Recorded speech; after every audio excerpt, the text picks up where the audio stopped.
Hello guys, this is your friend Naruto Audio Fanfics and we are back with a new fanfic.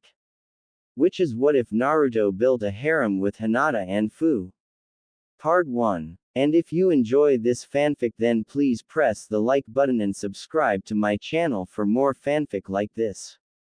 And now let's start the fanfic. Hiruzen Sarutobi was a tired man. He had retaken the position of Hokage only a year ago, after his successor, now predecessor, Minato Namikaze, died after the disaster that was the Kyuubi attack. Hiruzen sighed as he gazed at the picture of the blonde man.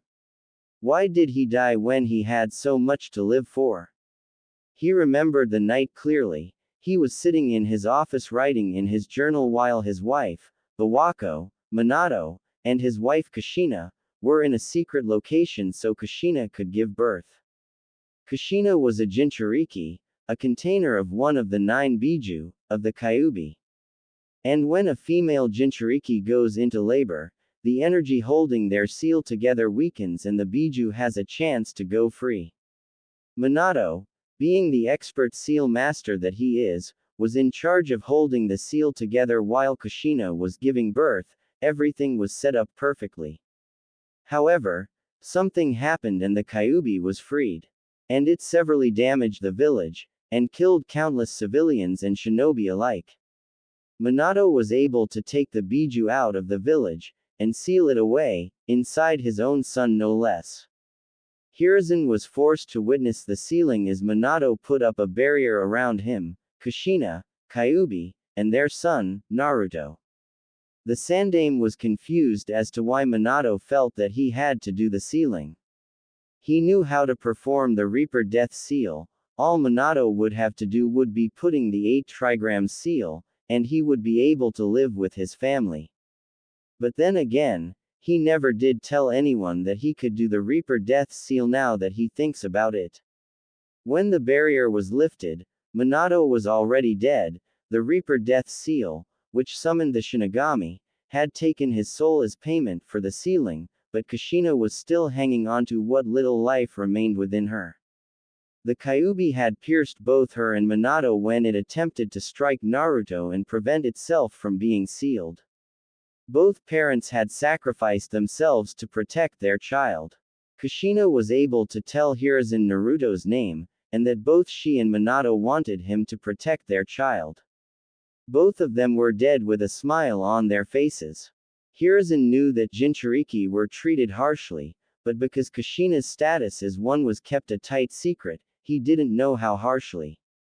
The meeting that followed changed everything, for both him and Naruto. Flashback Council Chambers 1 year ago. There will be order in this room. Hiruzen yelled as the chaotic sounds threatened to make everyone deaf. Especially from the civilian side. Everyone was silent at the Sandaime's voice, not to mention the annoyed glare he was sending to people he knew would cause problems. A baby Naruto was in his arms as he, somehow, slept through the noise that was the council. Sandaime-sama, how can you expect us to be calm at a time like this? We've only just survived a crisis. A civilian member pointed out. I understand that you are all still nervous, Hiruzen said. However, we will not be acting like children who were just let out for recess. Where is Minato-sama? Hiyashi Hyuga asked, pointing out the absence of their Yondaime. Everyone else had noticed this as well and began asking where he was. Hiruzen let out a deep sigh and began, Minato has died sealing the Kyuubi. Sealing it where? Shikaku Nara asked. Hiruzen knew he was going to regret this, inside this little boy. Almost immediately, the entire civilian side of the council erupted into chaos. It's the demon. Kill it now before it's too late. The Yondaime turned it into a baby so we could have our revenge. Silence. Hiruzen yelled, using chakra to make his voice louder than necessary. The civilians quieted down, but sent intense glares towards the baby.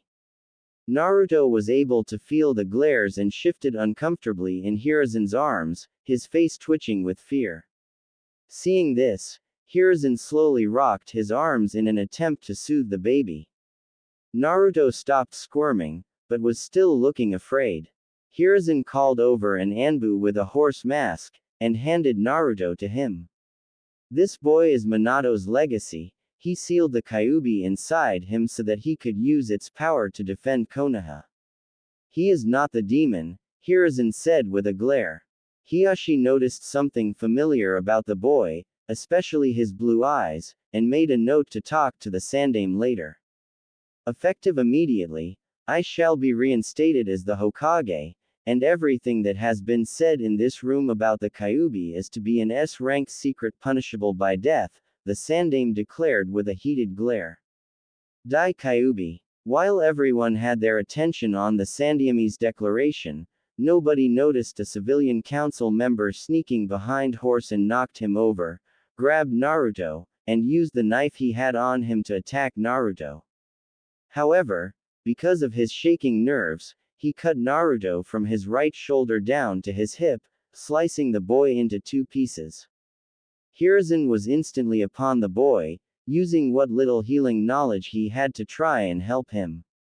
Uma had his kunai piercing the councilman's throat, killing him instantly. All while Naruto was crying loudly from the pain and from the red aura that was surrounding him. Instantly, the civilians began to panic. The demon's going to kill us all. Finish it now, you old fool. The Sandaime began barking orders. Bird, get everyone out of here. Hiashi, Shikaku, Choza, and Inoichi stay. Rabbit, get me an available medic nin. Horse, make sure that we have no more attacks. Go. All 3 Anbu jumped into action. Bird shoved all of the uncooperative civilians out of the door while the clan heads went silently. Some of the civilians had to be threatened with the ANBU's Tonto.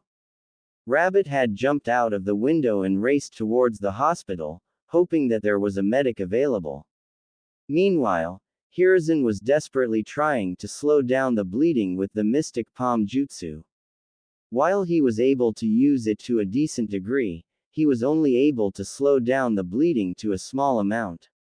What can we do? Choza Akamichi asked. Unless any of us knows a healing jutsu that is more powerful than what the Hokage is using, then there's nothing that can be done, Hiashi said. This is extremely troublesome, Shikaku said as he stood wide awake. I'm afraid that you're right, Inoichi Yamanaka sighed as he looked away from the crying baby. Inside the seal, the Kyuubi was growling in frustration as it pushed its chakra through the seal into his container's body. His 9 tails were waving around in a frenzied manner, showing his hidden nervousness. Human stupidity will never cease to amaze me, Kyuubi growled as one of its tails began to slowly shrink. That Hokage of theirs better come up with something soon. I don't know how long I will be able to do this, he muttered as he continued to push chakra through the cage. Council chamber. Hokage-sama, Rabbit said as he appeared back into the room.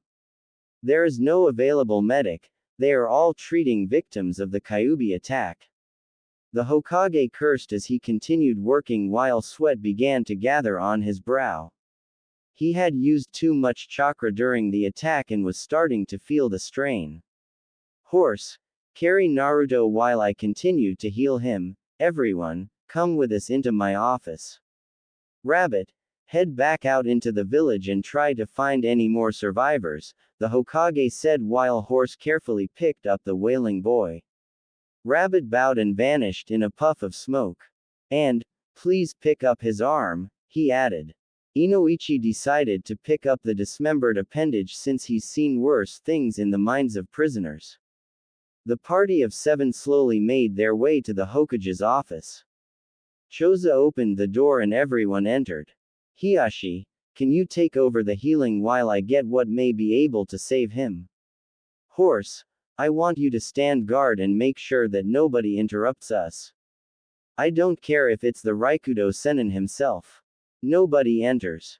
Hiruzen asked. Hiashi nodded and activated his Byakugan while using the healing jutsu his wife had taught him. While Horse handed the crying Naruto to Choza before he exited the room. Let's be thankful that Hitomi taught you a couple of her healing jutsus, Shikaku said as he watched the healing. Hiashi just nodded as he kept concentrating. Hiruzen walked towards the picture of the Shadaime, Hashirama Senju, and picked it off of the wall, revealing a small seal on the wall. He bit his thumb and made a few hand signs and smeared his blood on the wall. In a puff of smoke, came a medium-sized scroll. He placed the scroll on his desk and began to unravel it, searching through the scroll desperately. Here it is. Hiruzen shouted triumphantly while spreading more of the scroll out, revealing what appeared to be a sealing formula. What is it? Shikaku asked as he looked at the scroll. The only thing that may be able to save Naruto, Hiruzen said. Bring him over here. Choza and Hiashi slowly walked over and placed Naruto on the desk. Inoichi placed his dismembered arm next to him. What I'm going to need of all of you is that you channel your chakra through Naruto when I activate this, Hiruzen said as he beckoned everyone around the boy. Hiashi was still healing him, but the injury was starting to get worse. The clan heads and the Hokage placed their hands around the boy and began molding their chakra. Please forgive me, Minato, but if I don't do this, Naruto will die. Hiruzen apologized in his thoughts. The Sandaime then made several hand sighs before ending on dragon and shouting, Kinjutsu, Jongu transfer. The scroll began to glow, and hundreds of black tendrils erupted from the seal before they lunged towards Naruto and began to burrow their way inside his body. Everyone began to feel a drain on their chakra and saw that the tendrils were touching their hands while absorbing the chakra at a fast pace. Eventually, Hiruzen dropped down to one knee as he ran out of chakra to give. Following him was Shikaku, Inoichi, and Hiashi. Choza was able to hang on for a little while longer before he had to pull back, his face covered in sweat. Everyone was forced to watch as Naruto was enveloped in red chakra that the tendrils were also absorbing. They were slowly turning a crimson color as the chakra was absorbed. Inside the seal, even the Kyuubi was feeling the drain on its chakra as the tendrils began to nestle in Naruto's body. All that he had left was 2 taels worth of chakra. This may be draining, but I can see the benefits that this will give the kit. Kyuubi noted as he observed the changes going through Naruto's body. It's done, but I'm going to have to sleep for a while because of this, the chakra beast mumbled as he laid his head on his paws and began to close his eyes. Before he closed his eyes, he thought, I'm interested in seeing how this will play out in the future. I've got my eye on you, Kit. With that, the Kyuubi closed his eyes and entered a well-deserved rest. Outside, everyone was taking deep breaths as they tried to recover some of their chakra. They looked and saw that the tendrils had stopped moving through the boy's body, but several of them were still wiggling out of the space where he was dismembered. The tendrils shot out and grabbed his arm before pulling it towards him and stitching the arm back to his body. The arm began to move around as Naruto began to use it normally. He was still crying due to all that happened. What was that? Inoichi asked as he shakily got to his feet. Hiruzen used his desk to get up and said, a kinjutsu that the Shadaime stole from Taki after they tried to assassinate him. What does it do? Shikaku asked as he observed the now sleeping blonde. It turns the person using it into a host for thread-like tendrils and gives them a wide range of abilities, the Hokage explained. What kind of abilities? Shikaku inquired. The Sandaime took a deep breath before starting. It will allow Naruto to absorb the hearts of his enemies and gain their elemental affinity, plus the knowledge of whatever jutsu they might know. I'll have to look through the scroll for any more information. As if he didn't have enough of a burden already, Choza sighed as he pitied Naruto. It wasn't even 2 hours after his birth and already his life was being turned upside down. There is a question I have for you, Hokage-sama, Hiashi started. Yes. What is it, Hiashi? Hiruzen asked. Is this boy Minato and Kushina's child? Hiashi asked. Hiruzen's eyes widened along with Chose's and Inoichi's. Shikaku just closed his eyes and muttered, "Troublesome," under his breath. The Sandaime reached under his desk and activated the privacy seals that closed off the room from anyone outside. How did you figure that out? Hiruzen asked. Two things stood out to me. Hiashi began. 1. I noticed that Naruto had very distinctive blonde color in his hair, and that his blue eyes were almost exactly like Minato's. And 2. I knew Minato since he was my teammate. He would never ask anyone to give up their child if he was unable to give up his own. Hiruzen sighed as he closed his eyes. Yes, Kushina told me that this was their son, just moments before she moved on. She asked me to protect him to the best of my ability. However, I can't do too much without making it look like favoritism. He could enter one of our clans. After all, we were all friends with Minato and we would want to make sure that his son would be taken care of, Choza suggested. Unfortunately, I can't allow that, the Sandaime said. Why not? Don't you want the best for Minato's son? Inoichi asked. The Sandaime sighed, feeling his age as the years began to weigh down on his body. I can't allow it because if I were to give one clan a Jinchuriki, it would cause a shift in power and create a civil war over who would own Naruto. As much as I hate to admit it, he's right, even though we all want to help Naruto, we need to think about what would happen in the future, Shikaku stated. What about Kakashi? Shouldn't we tell him about who Naruto is? Hiashi asked. No, think about it, he's already in a depression because he lost both his sensei and Kushina. If he tell him now, he'll fight tooth and nail just to claim ownership of him and practically make him a target because all of the other villages will think that the copycat ninja is training an apprentice, Shikaku said. When will he be told? Choza asked. No, think about it, he's already in a depression because he lost both his sensei and Kushina. If he tell him now, he'll fight tooth and nail just to claim ownership of him and practically make him a target because all of the other villages will think that the copycat ninja is training an apprentice, Shikaku said. When will he be told?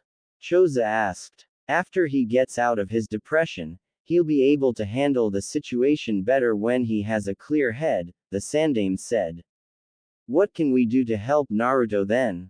I don't want him to have to go through life without someone to properly help him. You know that those civilians won't keep quiet with the news that he's the Jinchuriki, Inoichi said. Hiruzen put his hand to his chin and said, You three have children, correct? The Inoshika Cho trio nodded, and your wife is expecting in 2 months, right? Hiashi nodded his head. Then you can push your children to become his friends. Kami knows that he'll need plenty of close friends throughout his life. All men nodded in agreement. Now I believe it's time we return for the night. Hiashi, could you send Hitomi to me tomorrow?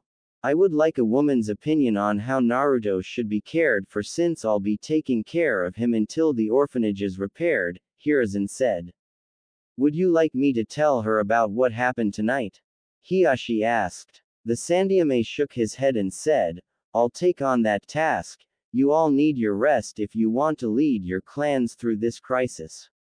I trust that you all know not to speak about the events that happened in this office.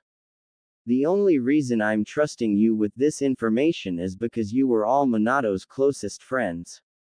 No, Hokage-sama, all 4 men said.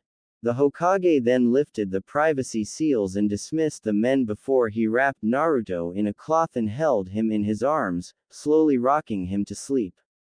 Flashback end. The Sandaime shook his head to get out of his remembering. He looked at the time and saw that it was almost 2 o'clock. Time to see how he's doing, Hiruzen thought as he stood up. The date was October 10th, the Kyuubi festival, or Naruto's birthday to those that cared.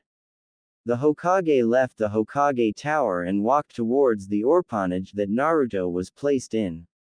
He and the 4 clan heads were planning to spend the day with Naruto while he played with their children.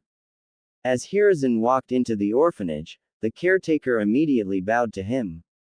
"Hokage-sama, we weren't expecting you," the woman said. Hiruzen waved her off and said, "It's fine, I was just stopping by to pick up someone."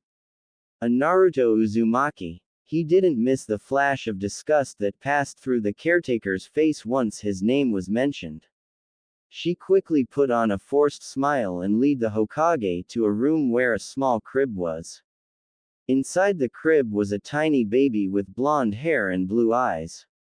Hiruzen noticed that he was unhealthily thin, and that there were faded bruises on his body. "Why is he so thin? And covered in bruises?" the Hokage asked, already knowing that the woman would lie. Hiruzen must have been a fortune teller, because the woman said, "He refuses to eat most of the food we give him, and the bruises are because he keeps bumping into things when he crawls around." "So you just let him crawl around unsupervised?" Hiruzen asked, raising an eyebrow to make it look like he was believing the tall tale. "Of course not. Those are from when he gets out of his crib when he's supposed to be napping," the caretaker said as she believed that the Hokage believed her. Hiruzen knew just how to do 2 things, make Naruto happy and piss off the caretaker, that was clearly doing her job to care for all children. "Well, it looks like you're a little genius, aren't you, Naruto-kun?" Hiruzen said as he picked up Naruto. The small baby just looked at him with a small hint of fear on his face, something that didn't escape the aged Hokage's eyes. "Well, we better get going, there are some people expecting us," Hiruzen said as he took Naruto in his arms and left the orphanage, leaving behind a fuming caretaker. She was hoping that the Hokage would get angry at the boy for the lies that she was telling him, but she didn't know that a shinobi was trained to detect lies. Only a trained shinobi could truly hide the truth from the lies.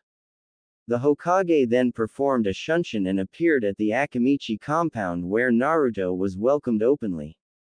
He walked into a large, small in Akamichi standards, dining room where waiting for him was the Ino-Shika Cho trio and their children, and Hiashi, Hitomi, and Hinata Hyuga were also present. All of the children were in a small play area surrounded by a fence. Like his father, Shikamaru Nara was sleeping in a pile of stuffed animals. Choji Akamichi and Ino Yamanaka were playing with some building blocks, a small smile on their faces. Hinata was just sitting by herself while playing with a small stuffed fox and monkey.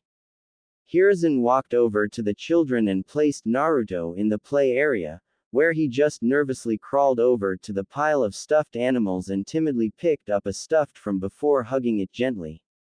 All of the adults watched as Naruto moved to a far corner and continued to hug the frog like it was a shield. Hiruzen saw how he would look at the other children with some fear in his eyes. Obviously there was more going on in the orphanage than he was aware of. "I've failed all 3 of them," Hiruzen softly whispered. "What are you talking about, Hokage-sama?" Inoichi asked. Hiruzen sighed and said, "It appears that Naruto has had poor treatment in the orphanage. When I picked him up, he was very thin and there were bruises that were slowly healing. How can you allow them to continue doing this to him?" Hitomi demanded with a glare. Hiruzen cringed at the woman's glare and said, "I've had all the civilians who attempted to assassinate him executed, but I can't do anything to the people who work in the orphanage because it's controlled by the civilian council. All we can do is make sure that he gets the bonds that he needs," Choza said. "Hey, look at this," Shikaku said, lazily pointing at the play area. All the adults looked and saw what was happening.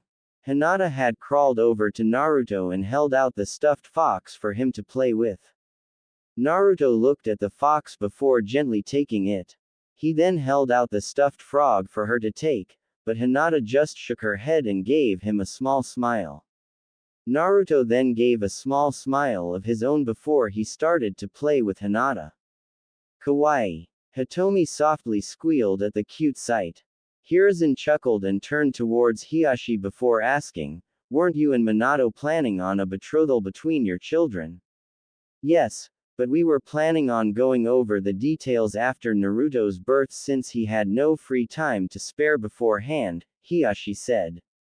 "Me and Kushina-chan supported it," Hitomi said. "Did you think that they would like each other?" Inoichi asked. "Think. We knew that they would. Mother's intuition after all," Hitomi declared proudly. Shikaku sighed and said, "Troublesome, women just seem to know almost everything about their children." "Well, they did give birth to them," Choza pointed out. "Has there been any changes with his Jongu?" Hiashi asked. Hiruzen shook his head and said, "The stitching is still there, and some of the threads will wiggle out of his skin every once in a while, but there has been nothing else." "Why doesn't the stitching go away?" Hitomi asked. "It stays there because the Jongu allows the user to extend their limbs where they are stitched together," Hiruzen explained. "When do you plan on telling him about it? Or the Kyuubi?" Inoichi asked. "I think I'll tell him about Jongu when he's either 4 or 5. Of course, I'll have to come up with a cover story. He'll learn about the fox and the real reason he got Jongu when he's a genin," Hiruzen said. "That seems like a good idea," Shikaku said. "Most clan children start training around that age, so he'll be just like them. And he'll probably be mature enough to handle the knowledge that he's a Jinchuriki when he's a genin. But, what if someone tells him about the Kyuubi beforehand? We'll cross that bridge if it comes to that," Choza said. "Choza's right, we shouldn't worry about that right now. We should be celebrating Naruto's birthday," Hiruzen said. "You know, speaking of telling people things, what are we going to do about Kakashi?" Inoichi asked. "He's still in depression. And it seems like he's taken a part of his lost team and made them as his own hobbies," Hitomi told him. "Obito's chronic lateness and Sharingan," Choza said. "Rin's concern for teammates," Shikaku said. "Though he's not as worrisome as she was. And Minato's love for Jiraiya's books, though he only reads the smut while Minato just read his adventure story," Hiruzen said. Inside he was crying. "I can't believe I had to call his holy work smut." Inoichi sighed and muttered, "At this rate, he'll never know about Naruto's heritage." "Not unless we stick Naruto next to a picture of his father," Hitomi said. "I believe it's time we bring out the food," Choza said as he clapped his hands. Several servants came out with dishes in their hands. They set the table for all of the adults and children. All of the adults picked up their children from the play area and placed them next to them.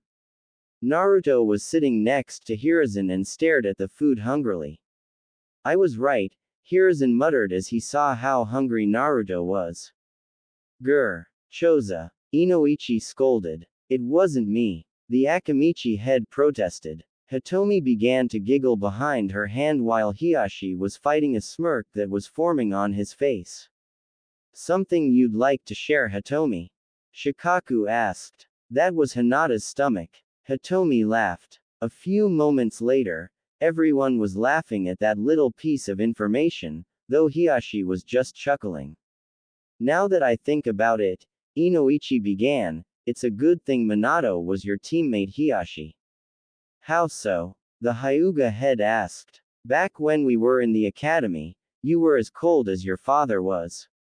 When you trained with Minato, you began to open up more, not to mention you were starting to smile instead of just giving everyone either a cold glare or an arrogant smirk," Inoichi explained.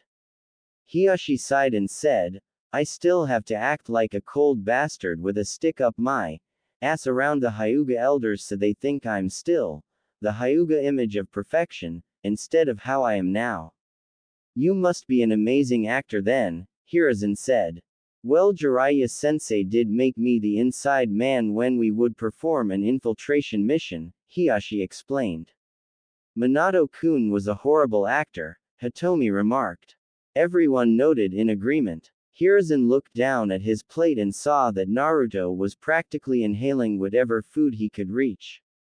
Choza, I think there's someone who could eat more than an Akamichi, Hiruzen said.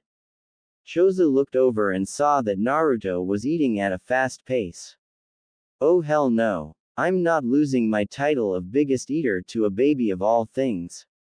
With that, Choza began to eat whatever food he could grab.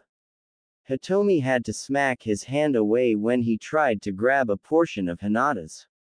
After several minutes of watching the two, Naruto was eventually defeated by the round man. The small blonde yawned before he fell asleep in his chair. Oh Kami, he's going to eat everyone out of house and home. Hitomi cried. Please, just wait until he's introduced to ramen, then we can worry, Shikaku pointed out. It's a cursed Uzumaki gene to love ramen, Hiruzen said. It also doesn't help that Minato was a ramen addict himself. So throughout the night, all of the adults talked about Minato and how they expected Naruto to be just like him. Inoichi pointed out that the Uzumaki personality would always be the dominant thing in his life, making them shiver at the pranks he would perform in the future. They just hoped that they wouldn't be targets of any of them, though Hiashi said he wouldn't mind if he targeted the Hyuga elders for any of them. Later into the evening, Hiruzen received a message from a small green frog with violet markings. Ah, news from Jiraiya, Hiruzen announced. He said that he's convinced Tsunade to come back to Konoha. But it will take them about 7 months because they are on the far side of Yuki and the boats are in need of repairs. Tsunade-sensei is coming back. Hitomi asked, surprised. How did you convince her? Shikaku asked. I had Jiraiya tell her about Naruto, and I decided to allow her idea of there being a medic nin on each team with her running the training program, Hiruzen said. When did you send Jiraiya after her? Choza asked. It was a month after Naruto was born. He had heard about the attack and raced all the way here from Iwa. He made it here in 2 days. But it takes at least 2 months to get from Iwa to Konoha. Inoichi yelled. Gamabunta, was all that Hiruzen said. Everyone nodded in understanding. They knew that the Toad boss could cover great distances easily, especially if motivated with sake. Later into the night, all the children had fallen asleep, so the adults bid each other goodbye and left to their respective homes. Hiruzen dropped Naruto off back in the orphanage and signaled his personal Anbu guard. Hokage-sama, Cat and Tiger knelt down before their leader. Make sure that nothing happens to Naruto tonight. If anyone comes after him, bring him directly to me, Hiruzen commanded. Hi, Hokage-sama, both Anbu said before they jumped back into the shadows. Hiruzen let out a sigh as he adjusted the hat and began walking to the Sarutobi compound. His thoughts directed towards the future. Naruto Uzumaki didn't live a good life. He was ignored by most of the kids his age, and hated by most of the adults. The only ones that didn't hate him were the Hokage, and the Ichirakus who ran the ramen stand. He never understood what made him so unlikable to many people. He tried to be nice to others, but they still ignored him. He used to think that it was because of the strange stitches on his side, but then realized that it would be stupid to hate someone because of that. He learned that he would have to hide his sadness since he saw that people seemed to enjoy seeing him suffer. So he just gave everyone a big grin with closed eyes. He kept his eyes closed because he knew that no matter what he did, he couldn't hide the sadness that would show. Currently, Naruto was on his way back to the orphanage after spending the day at Ichiraku. He ate as much ramen as possible without spending all his money. He snuck back in through a hole in his room, before covering it back up with a small rug. Naruto sighed as he climbed back into his rickety bed and closed his eyes. However, before he could fall asleep, he was yanked out of bed by someone. He looked up and saw that it was the caretaker that was dragging him by his arm. Hey, let me go. Naruto cried as he started to struggle, only to get punched in the head by the woman. Shut up, you little monster. The nasty woman growled as she opened the door to the orphanage. She then proceeded to throw Naruto into the cold winter night. You've overstayed your welcome here. Now leave and don't come back. With that, she slammed the door in Naruto's face. Naruto just sat there in shock, still processing what had just happened. When he realized that he was just kicked out of the orphanage, he stood up and began to walk into the dark streets of Konoha. The young Uzumaki kept to the alleyways since he knew that it would be a very bad idea to walk out in the open. He wanted to go to Ichiraku's but knew that they would be closed at this hour. He thought about going to the Hokage, however he decided that since he hasn't seen him in over a month that he was very busy. Naruto eventually found a small cardboard box that was under an awning. Naruto decided to make it his new home. So the young boy crawled inside and curled himself into a tiny ball before falling asleep.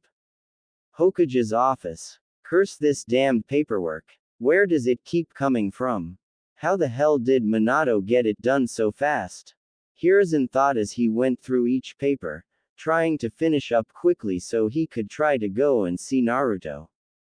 He and the clan heads weren't able to make another meeting after the one where Naruto was only 1 year old.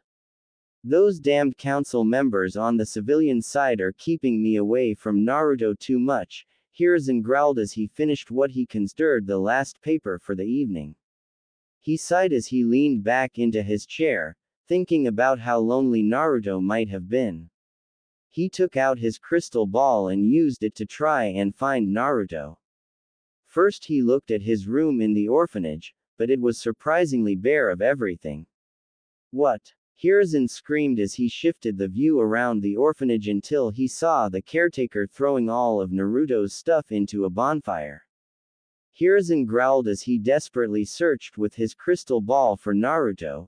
The image kept changing to different places in Konoha, but couldn't find him. This is not good, the Sandaime said as he summoned an Anbu. Get me Hiashi Hyuga, Shikaku Nara, Choza Akamichi, and Inoichi Yamanaka, Hiruzen ordered. Hi, Hokage-sama, the Anbu said as he vanished in a puff of smoke. Several minutes later, the aforementioned men walked through the door and saw that their leader was in distress. You called for us, Hokage-sama? Shikaku asked. Hi, I wish it was on better terms, but I have some grave news, Hiruzen said as he sighed. What is it? Choza asked. Naruto's gone missing, Hiruzen said. That shocked all of the clan heads to the core. What happened? Hiashi growled. He had already lost his brother earlier in the year, and maybe the respect of his nephew. He wasn't going to lose the only connection with his best friend. I suspect that he was kicked out of the orphanage tonight, but I haven't been able to locate him at all, and I've been looking through the crystal ball for the past half hour, Hiruzen said. You know for a fact that Tsunade's going to thrash people for this when she gets back from that gambling fair, Choza said. Maybe we could blame it on Orochimaru. That'll take care of a problem for us, Shikaku muttered. They all shared a chuckle at that before turning serious again. Do you want us to go and try to find him? Choza asked. Hiruzen shook his head and said, you should just send out your most trusted clan members, or in Hiashi's case, most trusted branch members. It would look too suspicious if you were to go out and look yourselves. Yeah, but we're going to leave Tsunade to you, Inoichi said as he and the other clan heads rushed out of the room before Hiruzen could protest. I better start going over my will, the Sandaime thought as he reached into his desk and pulled out a scroll. I, Hiruzen Sarutobi, Harbi leave my entire Ika Ika Paradise collection to my son Asuma Sarutobi. 1 month later. Needless to say, Tsunade was royally pissed, and the Hokage didn't die. Though he was admitted to the hospital for a week after Tsunade put some strain on his old heart, and then making him completely better. Naruto was found at this time. Tsunade was on another search for him when she heard crying coming from an alleyway. Inside the alley was everyone's favorite blonde, besides me, crying in his sleep. Tsunade brought him to the Sandaime who, after managing to convince Naruto, got the young Uzumaki a small apartment. Tsunade wanted to adopt him, but that fell under the jurisdiction of the Civilian Council, who made it their life's mission to make Naruto's life a living hell. Currently, Naruto was in his bedroom asleep in his bed. His life had gotten somewhat better when the Hokage got him his apartment. It wasn't much, but it was more than he ever had. There were 3 rooms, his bedroom, kitchen, and bathroom, all of them being something that he appreciated when he started living here. Naruto woke up to the sunlight managing to find its way to his closed eyes. The young blonde rubbed his eyes and slowly got out of bed. He made his way to the bathroom where he proceeded to splash his face with cold water to effectively wake him up. He then went back into his bedroom and changed into his black shirt with a red spiral on it, and some forest green shorts. "Ah, I'm hungry," Naruto mumbled as he walked into the kitchen and pulled out a bowl, some cereal, and a gallon of milk. After having a filling breakfast, Naruto then went out to his balcony and took in the fresh air. "What a nice day. I think I'm gonna go and see how Gigi's doing," Naruto said as he ran back inside and put on his sandals before running out and locking the door behind him. Naruto then proceeded to run towards the Hokage Tower where he knew the Hokage would be, especially since it was almost 10 o'clock in the morning. "I wonder if I can get him teach me some jutsu today," Naruto wondered as he walked down the street. He continued on his way until he felt the hairs on the back of his neck standing on end. He started to look around and saw that the people were either ignoring his existence, or glaring at him with pure hatred. Naruto just put on a smile and continued walking down the street. Deep down, those glares did affect him, but he had no other idea of how else to deal with it. However, today was going to change Naruto's life. As soon as he passed an alleyway, he was grabbed and pulled inside. Before he could scream out, he felt a pain on the back of his neck before everything went dark. Sometime later, Naruto groggily opened his eyes and saw that he was in a forested area tied to a wooden post. He looked around frantically and tried to get free of his bonds. "So you're awake," a voice said. Naruto turned his head to see a young man with black hair and dark eyes. He was dressed in a regular Chunin's attire and had nothing standing out. What do you want?" Naruto asked, afraid of what this man wanted from him. "I want my revenge. You killed a lot of my friends and I'm gonna avenge them," the Chunin said as he stalked forward, kunai in hand. But I didn't kill anybody," Naruto protested as he struggled harder. "Yes you did, you demon," the Chunin shouted, losing all of his composure. "You crushed hundreds of people with your paws and ate the remains. You almost destroyed the village and its people. I'm going to make sure that you never get the chance to do it again." "No. Please. I'm sorry," Naruto cried as he struggled harder, starting to get extremely desperate. The Chunin wore a malicious grin on his face as he raised his kunai in the air, ready to stab Naruto with it. Naruto closed his eyes tightly and felt a strange sensation in his right shoulder. He felt it rip apart painlessly and felt like a part of him was darting forward. He heard a gasp of pain and surprise before he opened his eyes and saw something that shocked him to the core. The Chunin was standing over him with the kunai raised, but that wasn't what shocked him. Coming out of the Chunin's chest were several crimson tendrils that were squiggling around. Naruto looked and saw that they were coming from where his shoulder was ripped off. The stitching was missing and his shoulder was about a foot away from where the rest of his arm was. "Demon!" the Chunin gasped as the tendrils started to move within him.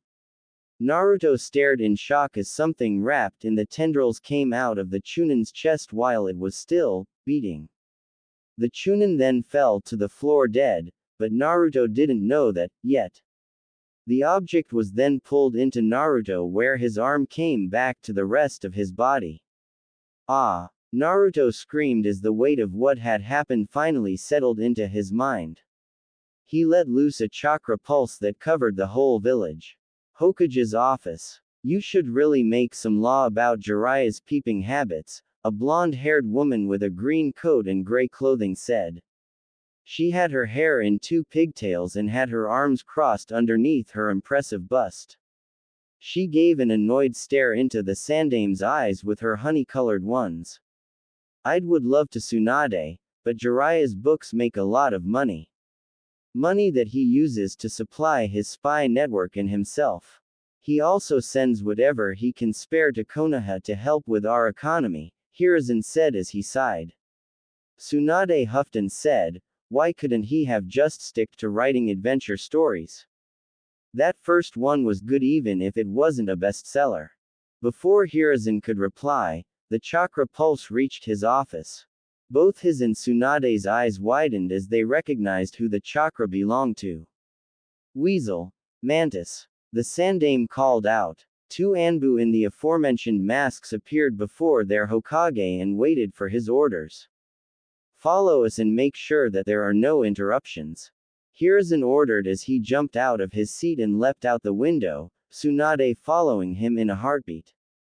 Both Anbu jumped after them and tried to keep up. When they reached the source of the chakra pulse, Hiruzen's eyes widened and Tsunade gasped. Before them was a crying Naruto, still tied up to the post, and a dead Chunin at his feet. Mantis, make sure that we aren't interrupted. Weasel, stay for a moment, the Sandame ordered. Mantis vanished into the treetops and kept an watchful eye on the surrounding area. Hiruzen then shunshined over to Naruto and cut the ropes holding him in place. Tsunade rushed over to him and hugged him tightly as he cried into her shoulder. Tsunade began whispering comforting words into his ear until he cried himself to sleep. Weasel, do you know who this is? Hiruzen asked as he turned over the body of the dead Chunin. Daichi Uchiha, not a member who stands out, but not weak either, Weasel said after taking a good look at the Chunin. Hiruzen sighed and called Tsunade over, Naruto still clutching to her in his sleep. Can you see if he still has his heart? Tsunade used her free hand to run a diagnostic jutsu on the body before pulling away. No, his heart's not there. All of the veins connecting to it have been cleanly severed. Now I want you to check Naruto. I think that his Jangu has activated, Hiruzen said. Tsunade nodded and started to check Naruto. After a couple minutes, she stopped the jutsu and faced the Sandame. The threads are moving erratically, trying to move the stolen heart to an area in Naruto's body where it will cause little discomfort, Tsunade explained. The Sandame sighed and said, bring him back to my office. Weasel, you go and summon Hiashi Hyuga and Inoichi Yamanaka to my office. Mantis, the Anbu appeared before him. If anyone asks about what happened, tell them that a new way to dispel genjutsu was being tested out before it went out. Speak nothing about what really happened here. The Anbu nodded before they disappeared again.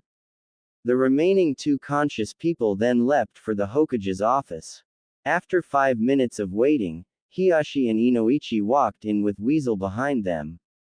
Weasel shut the door just as Hiruzen activated the privacy seals.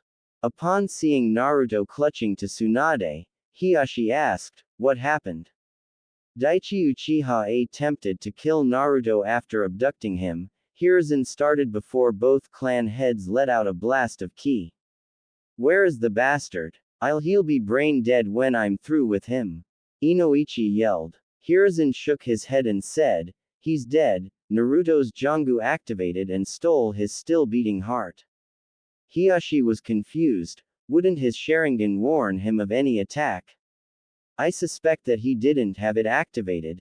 Daichi only used his Sharingan on foes who he considered worthy, Weasel explained. A stroke of luck then, Hiashi said. I suppose that Naruto is in shock because he saw the heart being stolen. Inoichi asked. Hiruzen nodded and said, yes, I want you to enter his mind and try to help him get over it. He should never have to go through this at such a young age. Inoichi nodded and made a few hand seals before placing his hand on Naruto's forehead and closing his eyes. Naruto's mindscape. Inoichi opened his eyes and saw that he was standing in what appeared to be a dimly lit sewer. This isn't as bad as I thought it would be, the Yamanaka head thought as he looked around. The appearance of Naruto's mind was a little disturbing to him though since it reflected how Naruto felt. His own mind was a nice and peaceful forest, and his daughter Ino's was a field of flowers. Naruto's mind only showed that he was lonely and depressed. Inoichi then decided to walk deeper into Naruto's mind in order to find him. After what felt like an eternity of walking, he reached a giant cage that had a piece of paper on it with the kanji for seal on it. Is this what I think it is? Inoichi thought as he peered inside. He was met with a giant red eye that lazily stared at him. You're not my jailer, a booming voice said as Inoichi realized what he was seeing. Kei Kyuubi, Inoichi gasped as he saw the Biju fully illuminated behind the cage. The only thing that confused him was the fact that he only had 5 tails and what appeared to be the stump of a 6th. I know what you're wondering, what happened to my tails, right? Kyuubi asked, to which Inoichi just dumbly nodded. Remember the night I attacked? When your Hokage used that kinjutsu to save the boy, it drew upon my chakra when you and your allies ran out. Let me tell you, I was left with 2 tails worth of chakra. Why are you being so civil with me? Inoichi asked. Kyuubi snorted and said, because right now, you're the only one who can make sure that my jailer doesn't become a brain-dead idiot. If you want to find him, he's down that hallway. Kyuubi pointed a claw in the direction Naruto's consciousness had retreated to. Thank you, Inoichi said as he began walking down the hallway. The Kyuubi said nothing as he watched the Yamanaka go to help his Jinchuriki. Inoichi walked down the white hallway until he reached a door. Seeing that it was the only way to go, he opened the door and was blinded by a bright light. When he opened his eyes, he saw that he was at one of the training grounds.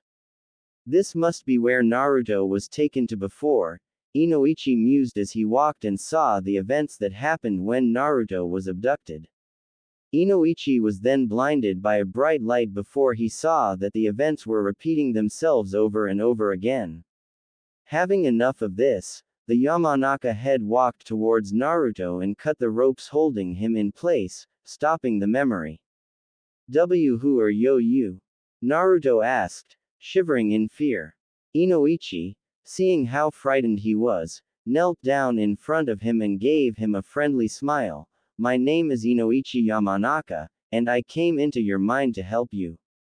Me. Naruto was confused. This stranger wanted to help him. Most strangers just hated him for no reason at all. Yes, I understand that you are feeling very scared right now, Inoichi said. IIKK killed someone, Naruto said as he began shaking again. Inoichi sighed and said, yes you did, and you're never going to get over it. But you have to understand, if you didn't defend yourself, you would have been either seriously hurt or dead. Naruto stared at him in shock as he continued, people never get over their first kill, but you have to find a way to move on. People make hobbies to try and do it. A person I know is always late to any meeting, do you know why? Naruto shook his head. Because that's how he copes with his problems. I think I understand what you're saying, Naruto said. Inoichi smiled and said, good, now how about we go back to the real world? The Hokage's very worried about you.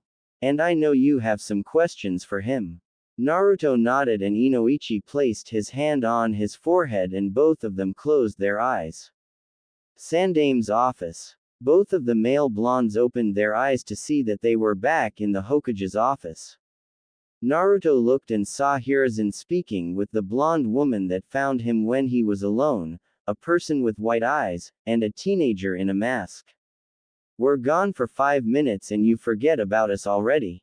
Inoichi asked as he gained the attention of everyone in the room. "Naruto-kun," Hiruzen shouted as he appeared next to his surrogate grandson.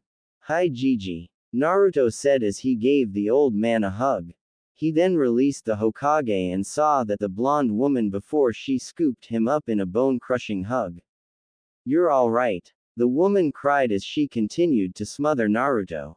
Breathing. Naruto gasped out as his face turned blue. The woman realized that she was choking him and quickly let go. Naruto took a deep breath and got his breathing back under control. "Hi pretty lady. I'm sorry I don't know your name," Naruto said. Tsunade chuckled and said, "My name's Tsunade, don't you remember me? I was the one who found you when you were living in the alleyway." Naruto scrunched up his face in thought for a moment before saying, "I think I remember you, you look familiar. Thank you for helping me get a home." "Naruto," Hiruzen started, "do you want to talk about what happened earlier?" Hearing this, Naruto's face fell. "Yeah, what were those things coming out of my arm?" Hiruzen sighed and said, "To explain it clearly, I would have to talk about the day of your birth. We had just survived the Kyuubi attack and were recovering. We had discovered an enemy spy who was attempting to leave Konoha with the information that we were at our weakest. We had him on the run before he picked you up from one of my shinobi who was taking you to the hospital and used you as a hostage. We had confronted him and made a deal, you would be released and the ninja would go free. However, he had sliced you where your stitching was before dropping you and attempting to flee, but an Anbu was able to kill him. In order to save you, I was forced to use a kinjutsu that the Shadaime stole from Takigakure. They attempted to assassinate him." "What kind of jutsu?" Naruto asked. "It's known as Jongu. It makes you the host of thread-like tendrils and gives you a wide range of powerful abilities," Hiruzen said. "So when I become a ninja, I'll be a super ninja?" Naruto asked, sparkles in his eyes. Everyone, except Weasel, chuckled at his statement. Hiruzen said, "Well, you'll be a strong ninja. Just think of yourself as someone who holds a unique Kekkei Genkai. So what can I do with Jin, whatever it's called?" Naruto asked. "It's called Jongu.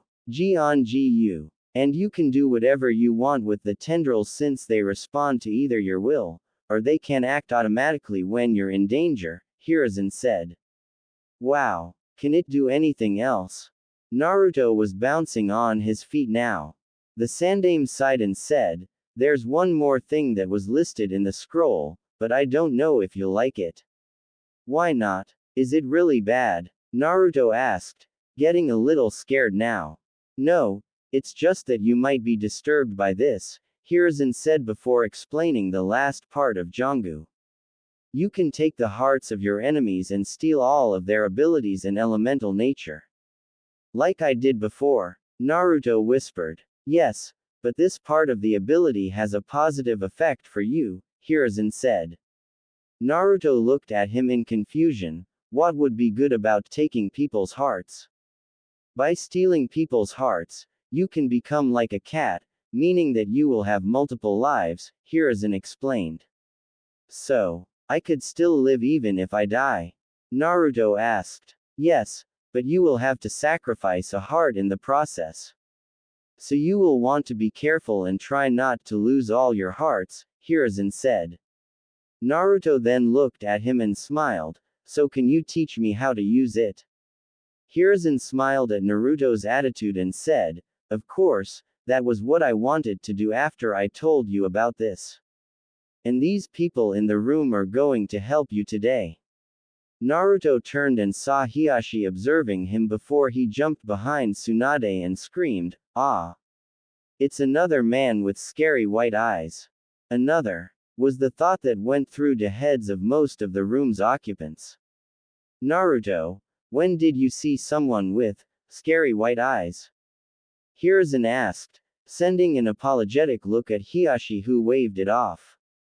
It was when I went to the park last week, Naruto started. Ayame Ne-chan was sick, so Ichiraku's was closed for the day. I turned the corner and bumped into a man with those eyes. He demanded that I apologize, and when I said that he was the one who bumped me, he poked me in the arm and I couldn't move it. I went to yell at him and his eyes grew big and he glared at me before I ran back home. Well, it seems like Naruto didn't have a good first meeting with the Hyuga clan, Inoichi said. Hiashi sighed and knelt down to Naruto's level. I hold no ill will against you, Uzumaki-san. I can understand that members of my clan can be difficult at times. I will take care of the issue when I find out who it was that attacked you. Naruto stared at Hiashi for a moment before saying, "Okay. But I have a question, how are you going to help me with my Jongu? My clan possesses a Kekkei Genkei called the Byakugan. It allows us to see a person's chakra network and it lets us see far away and through objects," Hiashi explained. What about him? Naruto asked, pointing at Weasel. You may remove your mask, the Sandaime said. Weasel reached up and took his mask off, revealing himself to the group. He had dark eyes like Daichi and had lines running down the bridge of his nose. This is Itachi Uchiha, a prodigy of the Uchiha clan, Hiruzen said. So he's going to use his Sharingan? Tsunade asked. What's that? Naruto asked as he listened. Hiruzen turned to the young blonde and said, the Sharingan, like the Byakugan, is a Kekkei Genkei that is associated with the eyes. It allows the user to see chakra, cast powerful genjutsus, and predict someone's movements. A more noticeable feature of the Sharingan is that it can copy any ninjutsu it sees, as long as it isn't associated with anyone else's Kekkei Genkei. That sounds almost as cool as Jongu. Naruto said. Almost. Itachi raised an eyebrow at this. Well, if I took the heart of someone who had just you that you can't copy, that would make me better than you, right? Naruto asked. Everyone was shocked. He had figured out the one thing that he could do that the Sharingan couldn't. Itachi chuckled and said, yes, that would make you better than me. Now let's get started. Naruto, come here, Hiruzen said, beckoning Naruto to him. Naruto jogged over and stood before the Hokage. First, we're going to have you access your chakra. Hiruzen started as Hiashi and Itachi activated their Byakugan, Sharingan to observe the blonde Jinchuriki. How do I do that? Naruto asked. Hiruzen thought of the best way to word it for the boy. Do you feel a warm feeling in your gut? Naruto nodded. You need to try to grab that feeling and pull it to the surface. Try to make it flow through you. It becomes easier if you put your hands into this seal. He showed Naruto the ram seal. After correcting his mistakes in making the seal, Naruto attempted to draw out his chakra. He felt that warm feeling like the Hokage said and tried to pull it to the surface. The problem was that because he was a Jinchuriki, he had far more chakra than a normal person his age, so it was like pulling a boulder out of a hole meant for a pebble. Come out already. Naruto growled as he pulled harder. Surprisingly, that thought somehow made Naruto able to drag his chakra to the surface. When he finally got it out, Hiashi and Itachi had to turn off their dujutsu because they weren't expecting there to be so much chakra. What's wrong? Tsunade asked as she saw both males rub their eyes. I wasn't expecting so much chakra. It merely disoriented me for a moment, Hiashi said. As am I, Itachi said as he blinked rapidly to get the spots out of his vision. Sorry, Naruto said, uncertain of what to do. There's no need for apologies, Naruto-san, Itachi said. Indeed, we just didn't expect you to have so much chakra. Hiashi put his 2 cents in. Is that a good thing? Naruto asked. It's a very good thing. A ninja who has more chakra is able to perform more jutsu, maybe more powerful ones, Hiruzen said. Ha! I knew I was awesome. Naruto cheered. It's Kushina with Minato's looks, were the thoughts of everyone except Itachi. Once Naruto calmed down, Hiruzen then tried to get him to do the next lesson. Now that you've got access to your chakra, we should try to get you to control your Jangu to some degree, Hiruzen said. But I don't think that it would be a good idea to try it here.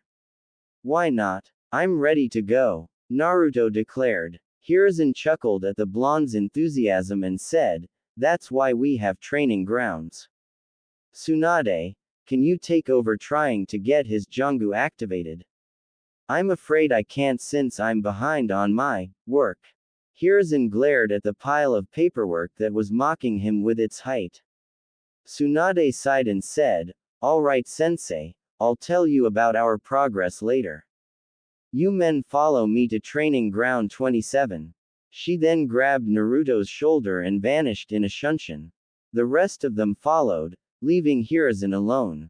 He then pulled out a little orange book and flipped it to a certain page before giggling pervertedly. Okonoko-chan, you're so dirty. Training ground 27. Tsunade appeared in a puff of smoke with a stumbling Naruto. Oh, I think I'm gonna be sick.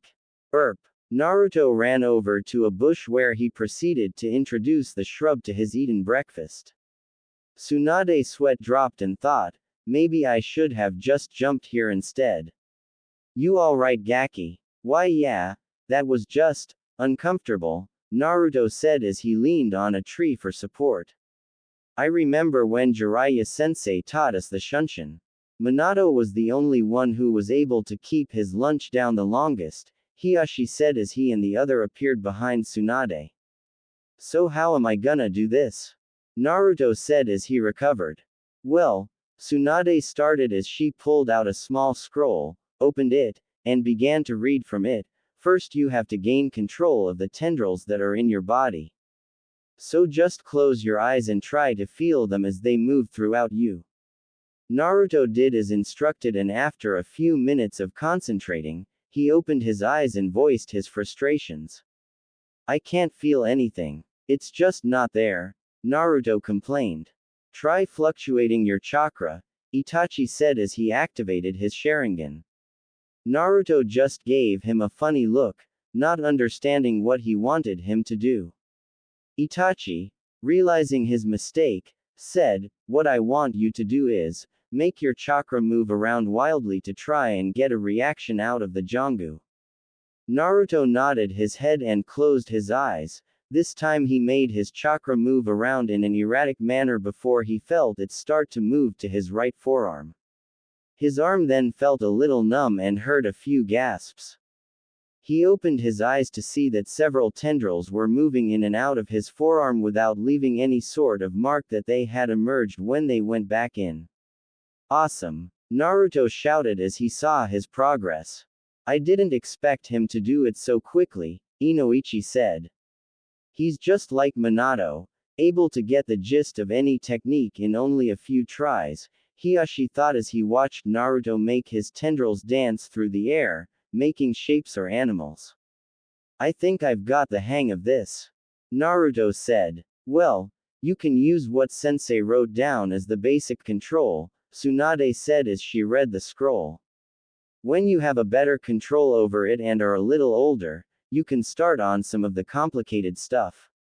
Ah, I want to work on it now.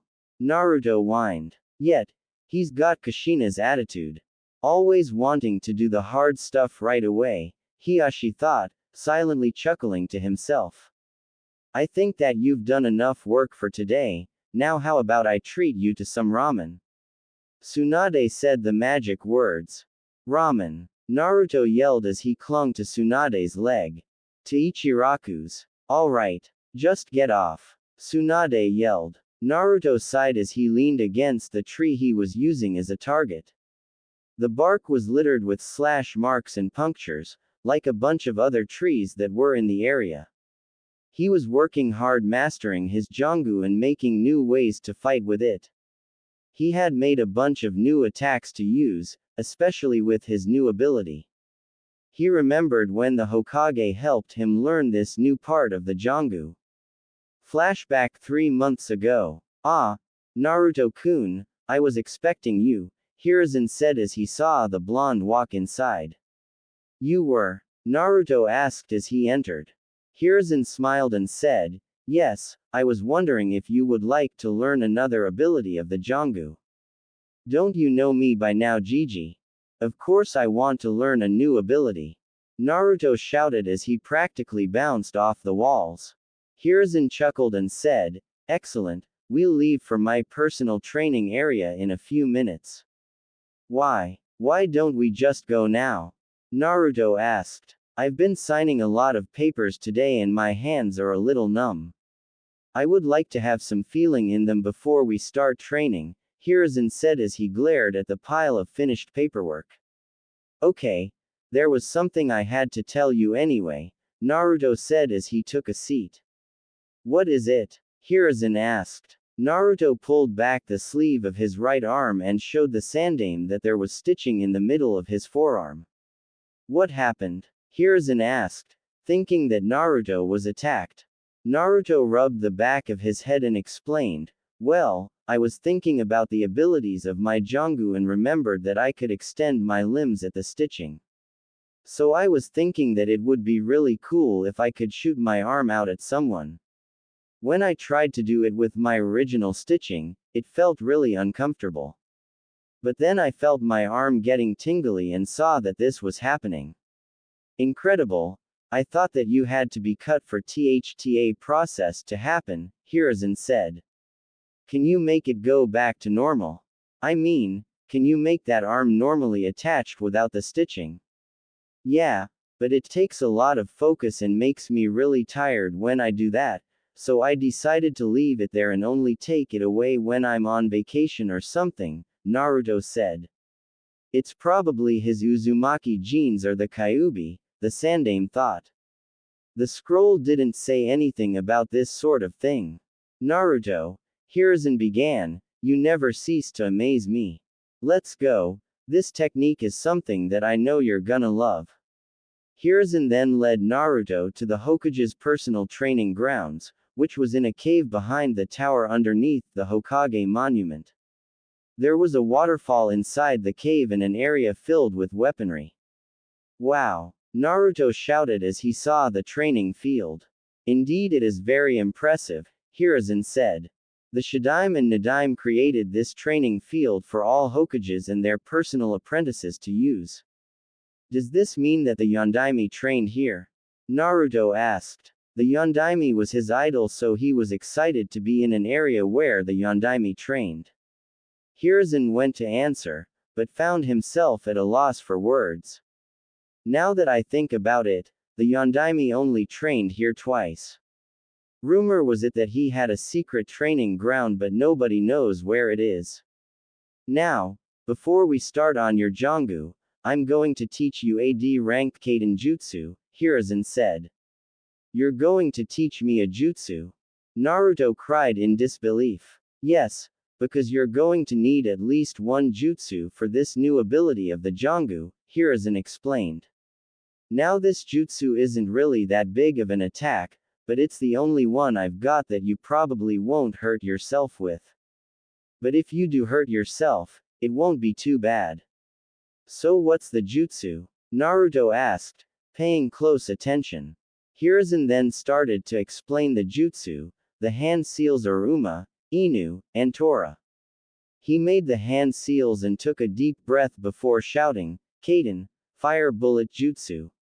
He shot out a small fireball the size of a tennis ball that impacted against the waterfall, making it steam a little. Wow! Naruto shouted in amazement. In order to do this jutsu correctly, you have to gather chakra in your lungs and mold it into the shape of the fire bullet. Then you take a deep breath and exhale the air after it mixes with your chakra. When you are exhaling, you have to change your chakra into fire, Hiruzen explained.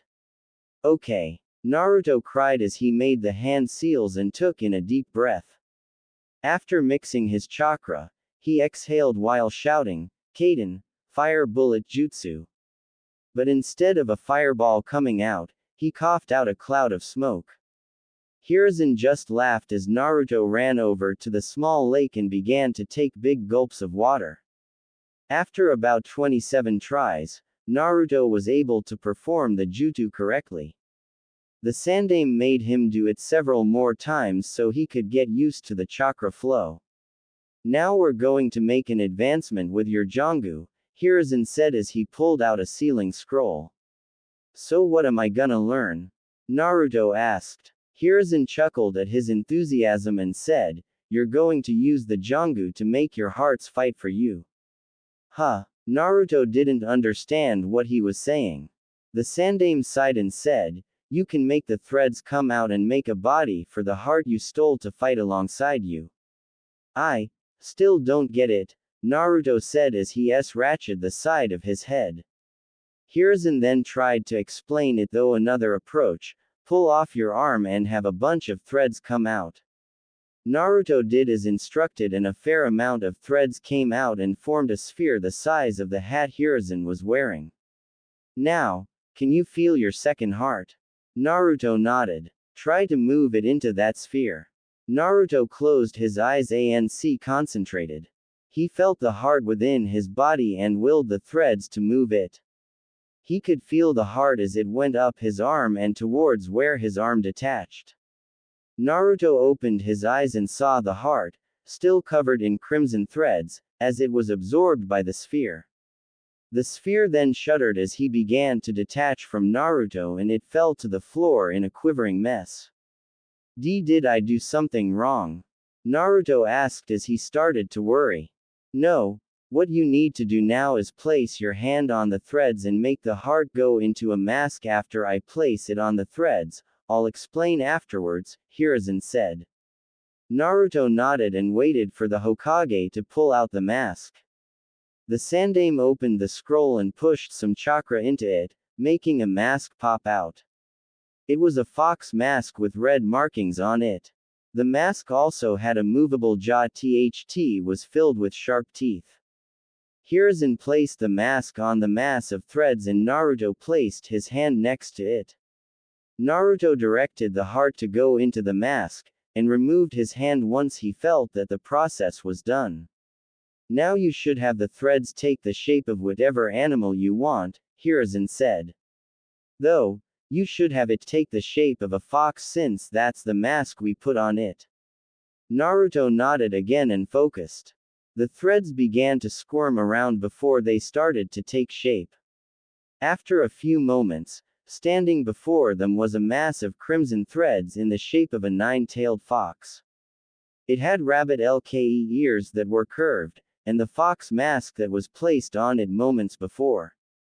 Wow, I didn't know I could do that. Naruto exclaimed as he watched the construct as it stood there like a statue. It's a special ability that the Jongu is capable of, Hiruzen began. You can animate the threads that your stolen hearts reside in so they can assist you in battle. However, it can only use the element of the heart that is inside it. This just makes me even more awesome.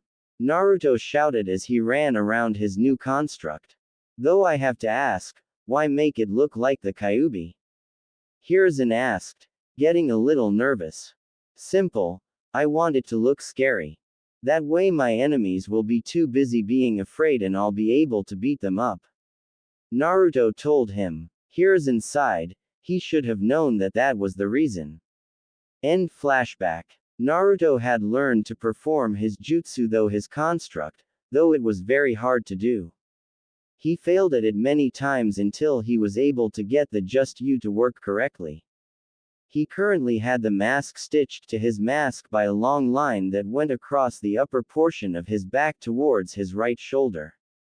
Of course, he was forced to go through a small wardrobe change because of his new additions. Thankfully, Hiruzen had his personal tailor make the clothes for the blonde. He was now wearing a specially made vest that left his back bare so his masked creature could get out faster. It was black with a red swirl on his chest and dark orange flames on the bottom of the vest. To cover up his mask and stitching, he wore a black trenchcoat that had a belt tied at the waist. He was wearing black ninja pants with Anbu shin guards attached to them. On his feet were his blue sandals. Naruto decided to take a walk through the forest and enjoy the relaxing breeze. As Naruto walked through the forest, he could see the shapes of some people that were in the distance. As he crept closer, he could hear what they were saying. "So you're a member of the Hyuga clan?" a male voice said. Naruto got closer and saw 3 boys about 2 years older than him surrounding a little girl that was his age. He couldn't get a good view of her, but she appeared to have dark blue hair and was dressed in some formal robes. "Why yes I am," a soft, timid voice, probably the girl's, replied. "Oh, do you gonna think that we're not worthy of your attention?" a second male asked. No, ID didn't say that," the girl trailed off. "Hey guys, let's show her that we're better than her stuck-up clan," the first male's voice suggested. "Yeah," the other 2 agreed. The next thing Naruto knew, they were pushing the small girl around. Stop it," the girl cried. But alas, her peas fell on deaf ears. "That's enough," Naruto said as he stepped into the clearing. The boys stopped harassing the girl and let her fall to the floor. She looked up to see her savior, but Naruto wasn't looking at her yet. He would do so when he was sure that these bullies were going to leave. "Hey, this is the kid my parents said to stay away from," the third bully said. "Yeah, mine said that he was a demon in disguise," the first one whispered. "Demon? But he looks like a regular person," the girl thought as she stared at Naruto. "If you have to pick on someone younger than you, then you are really pathetic," Naruto said. This angered the boys and the leader stepped forward. "Come on guys, there's one of him and 3 of us, we can take him." "Yeah, you're right." The 3 of them then charged Naruto. Naruto sighed and said, "Just because there's more of you, it doesn't mean that you'll win." Then he got to work cleaning up the garbage. He grabbed the fist of the first bully that came flying towards him and threw him over his shoulder. He sidestepped the second bully and tripped him before he ducked under the third one's punch and elbowed him in the gut, making him double over in pain.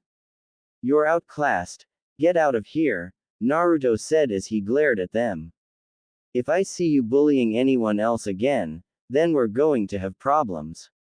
With that, the 3 bullies scrambled to their feet and ran away. Naruto then turned to the girl to see her watching him in awe. "You okay?" Naruto asked as the cold look faded from his eyes to be replaced with a caring blue. Now that he was sure that the bullies had left, he was able to get a good look at her. She was around his age with blue hair that was in a Harem-style cut that had 2 bangs framing her face. Her eyes were an attractive color of lavender that reminded Naruto of the moon. "Why yes," the girl squeaked as she got out of her stupor, blushing red. Naruto just raised an eyebrow at her antics before shaking his head and extending a hand. "Let me help you up," Naruto said. "Oh, thank you," the girl said as she took his hand as he gently pulled her up. She dusted off her robes before bowing to Naruto. Thank you for saving me," she said. Naruto just waved her off and said, "It's no problem, I couldn't just let them push around someone. I'm Naruto Uzumaki, what's your name?" "My name is Hinata Hyuga," Hinata said. "Hyuga? Where have I heard that name before?" Naruto wondered. "It's one of the most prestigious clans in Konoha," Hinata said. "Now I remember. I met that Hiyashi guy in Gigi's office last year." Naruto realized. "You met Tusama?" Hinata asked. That was your dad. Wow. Small world, Naruto said. I guess so, Hinata said. Hey, Naruto began, do you want to be my friend? Why yes, would love to be your FR friend Naruto-san, Hinata said with a small smile and blush. Don't call me San, it makes me feel old, Naruto said. Hinata looked down and said, I'm so sorry. Would you like me to call you Naruto-kun? Yeah, that sounds better, Naruto said with a grin. Hinata-sama, get away from him. Naruto turned around just in time to get a open palm slap to the stomach, sending him flying. When he opened his eyes, he saw that it was a young man with brown hair spiked backwards. He was wearing a black kimono and had the bulging eyes of the Byakugan. Seeing that he was out of his league, Naruto leapt to his feet and ran away. Ko-san. Why did you do that? He helped me when some BB bullies were bothering me. Hinata cried. Don't be fooled by its lies, Hinata-sama. That thing was trying to let you lower your guard so it could harm you, Ko said as he began to pull the young girl away, despite her protests. Hyuga compound. As soon as Hinata was brought home, she ran to the garden where she knew her mother would be. Her mother would know what to do, she was really smart about things like this. Inside the Hyuga garden, Hitomi was sitting a bench rubbing her slightly bulged stomach. She was already 3 months pregnant with her second child. Ka-chan. Hinata cried as she ran towards her mother. Hinata-chan. Hitomi was surprised to see her daughter in such a state. The young girl leapt into her mother's lap and clung to her robes tightly. What's wrong, my dear? Was Keiko-san. He had attacked a boy who saved me from some BB bullies, Hinata said as she clung even tighter. Ko did what? Hitomi screamed. Hiyashi came running out a minute later, having heard his wife scream. What happened? Hiyashi huffed. Our wonderful bodyguard for Hinata decided to save her from a harmless boy that had saved her from some ruffians, Hitomi said. Hinata, can you tell us about what happened? Hiyashi asked. So Hinata told her the story of how she was rescued from some bullies by Naruto, only for him to be attacked by Ko when they were talking.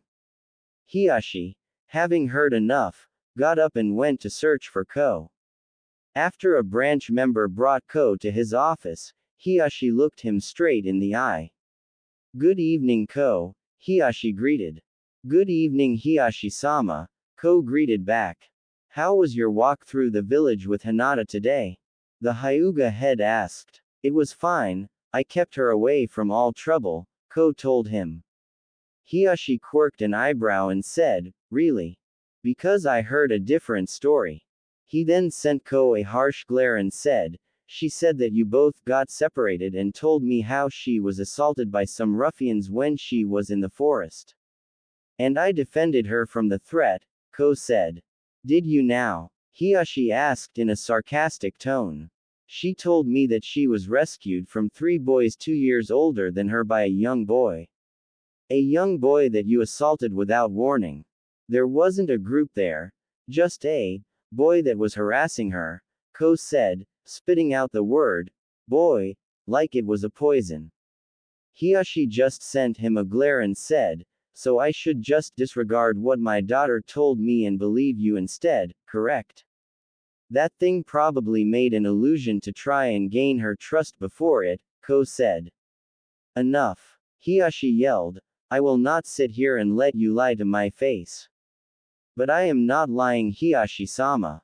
Ko protested. I have met the Uzumaki boy and have seen that he is a well-mannered boy when he meets his superiors unless they allow him to do otherwise, Hiyashi said. I've seen that he has pure intentions for the village, a village that spits on the sacrifice the Yondaime made. Before Ko could say anything, Hiyashi said to him, tomorrow you will accompany me, my wife, and Hinata to Uzumaki-san's apartment, where you will apologize for your behavior against him. Maybe if you spend some time with him you will see how wrong the village is when they speak about him. With that, Hiyashi dismissed Ko. The younger Hyuga could only walk out of his office in mild shock. He was going to spend tomorrow with that thing. Tomorrow Naruto's apartment. Naruto sat at his table as he finished making his breakfast. A bowl of ninja flakes and a nice cold glass of fresh milk that Hisanto bought from the store. He was too lazy to change into his regular clothes right away, so he just sat there in his pajamas. I wonder if I'll see that Hinata girl again, Naruto thought as he ate another spoonful of cereal. He was shaken out of his thoughts by the sound of someone knocking at the door, making him narrow his eyes in suspicion. Only 3 people knew where he lived. The Hokage, Tsunade, and her apprentice Shizune, and they never visited him in the morning.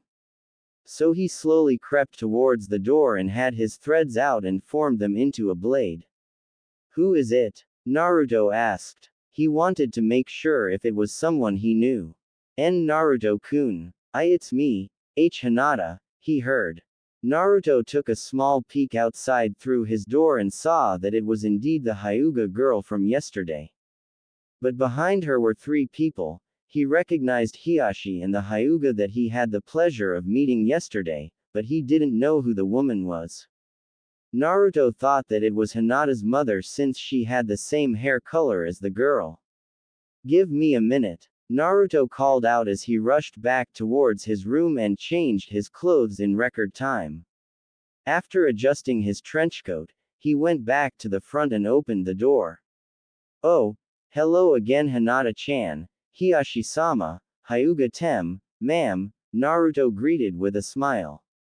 Ko was fuming at his new title, but it appeared that nobody else was bothered by it. You deserve it, Hitomi thought while grinning internally. Come on in, I was just about to have breakfast, Naruto said as he walked back inside, his guests following him in, though Ko was a bit reluctant, until Hiyashi sent him a look. Do you guys want anything? All I've got is ninja flakes and ramen, Naruto asked as he walked towards his refrigerator. No thank you Naruto-san, we've already had breakfast, Hitomi said. Oh, okay, Naruto said as he turned around and sat in his chair. So why did you come over? I mean, I'm not the type of person to get so many visitors, especially in the morning.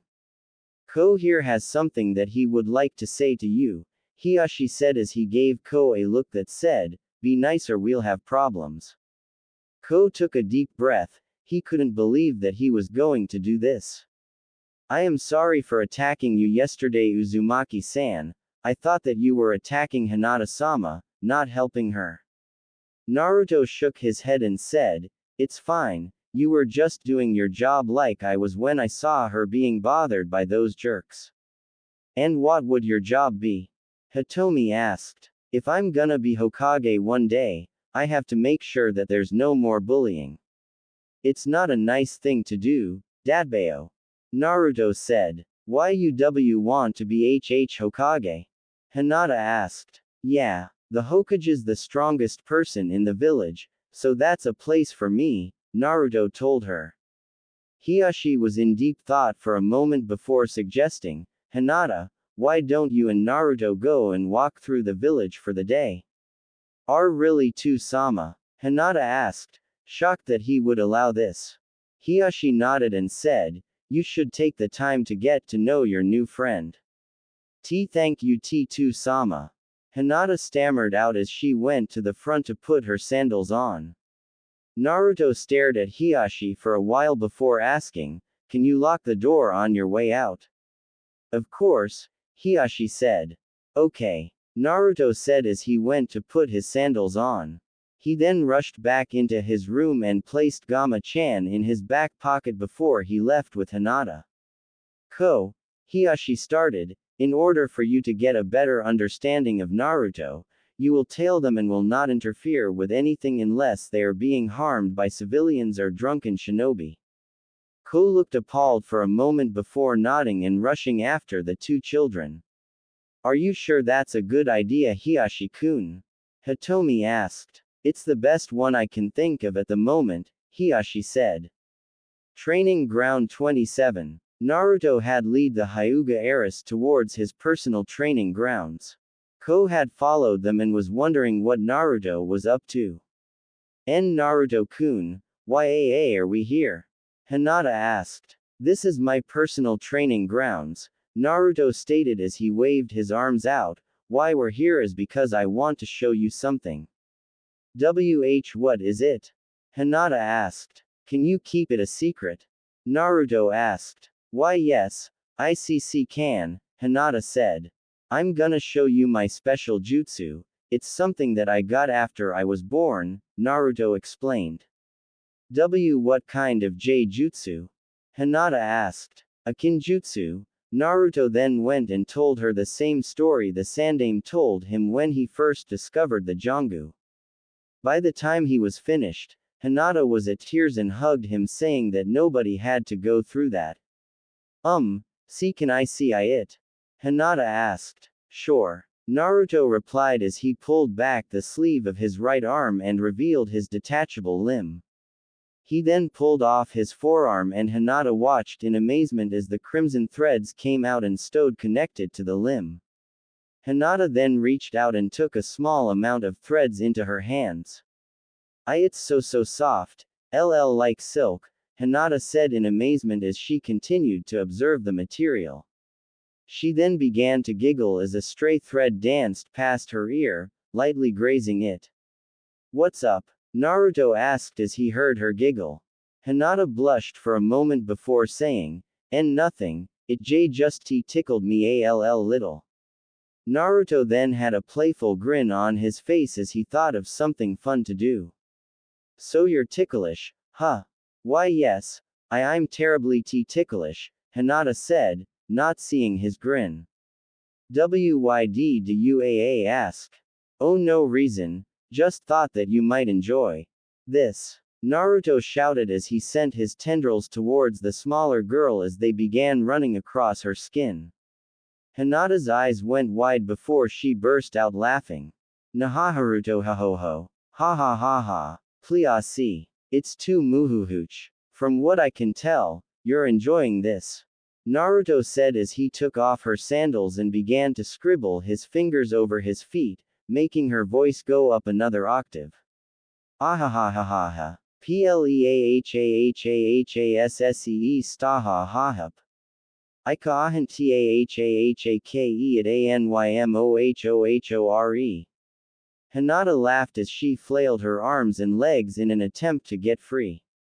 Thinking that she had enough, Naruto let her go and retracted his tendrils.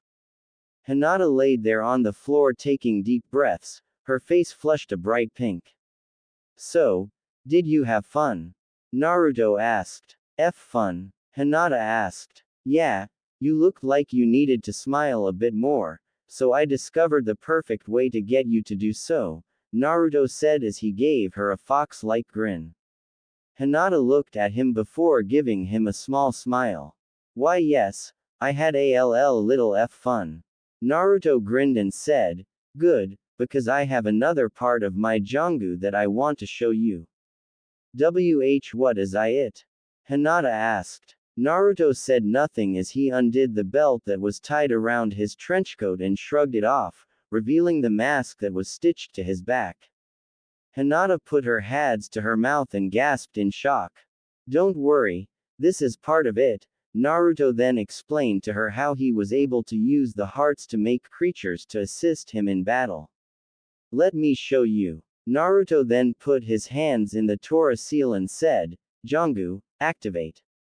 The part on his back with the mask began to pulse before the stitching came undone and the mask leapt off with a mass of crimson tendrils attached to it. Once it hit the ground it took the shape of a nine-tailed fox. That's amazing, Hinata said as she watched the fox stand there. Yeah, I can also make it use any fire jutsu I know, Naruto said. Why only fire jutsu? Hinata asked. Because that's the elemental affinity this heart has, Naruto told her. Naruto then looked at the sky and saw that was around noon. That meant that it was lunchtime. Of course, it also didn't help that his stomach decided to voice its own opinion, making a large growling noise. Naruto blushed in embarrassment as Hinata giggled at him. Does someone want to laugh some more?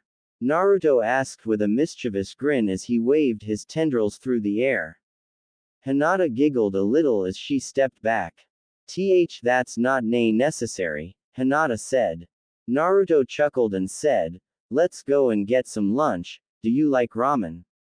I haven't had it before, Hinata said as she poked her fingers together. When she didn't hear Naruto say anything, she looked up at him to see that he had a shocked look on his face.